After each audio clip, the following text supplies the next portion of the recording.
বাবা মা, এই যে প্রথম স্যালারি আমার। আরে বাহ। अच्छा তোর মায়না তো 15,000, এখানে তো 13,000 আছে। না বাবা, অ্যাকচুয়ালি প্রথম স্যালারি পেয়েছি তো, তাই এই 2,000 টাকা বন্ধুদের সাথে পার্টি করতে গিয়ে খরচা হয়ে গেছে। ও আচ্ছা আচ্ছা, ठीक है এই টাকাটা আলমারিতে রেখে দাও তো। বাবা শোনো না, বলছি কি ওই যে আমি চাকরির জন্য ল্যাপটপ নিয়েছিলাম, তো তার জন্য তো আমাকে ইএমআই টাকাটাও দিতে হবে, 7,000 টাকা, ওটা দাও। ও হ্যাঁ হ্যাঁ, এই নে। ठीक है বলছি কি জব তো আমার এই মাসে হয়েছে, তো স্যালারিও এই মাসে পেয়েছি প্রথম। তো আগের মাসে তো কিছু ছিল না, তাই এক বন্ধু থেকে কিছু টাকা ধার নিয়েছিলাম, 4,000 টাকা, ওটাও তো দিতে হবে। ठीक है समझ गया এই নে,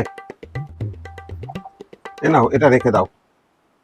বাবা বলছিলাম সারা মাস তো অফিসে যেতে হবে, তো স্কুটি নিয়ে তো যাই, তো পেট্রোলের খরচাও তো আছে, তার জন্য কিছু টাকা দাও। এ মা, এ তো কিছুই বাঁচলো না। ठीक है হ্যাঁ ঠিক আছে।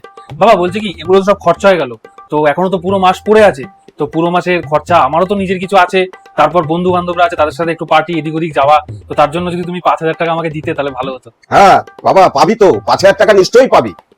হারামজাদা, 8 আনা আয় ইনকাম করো আর 1 টাকা খরচা করো। 15,000 টাকা তোমার মায়না, আর খরচা করো তুমি 20,000 টাকা। কাল থেকে চাকরিতে যাওয়ার কোনো দরকার নেই, আমি 5,000 টাকা দিচ্ছি। তুই কাল থেকে বাসন মাজবি, ঘর মুছবি, কাপড় কাচবি, খরচ থাকবি।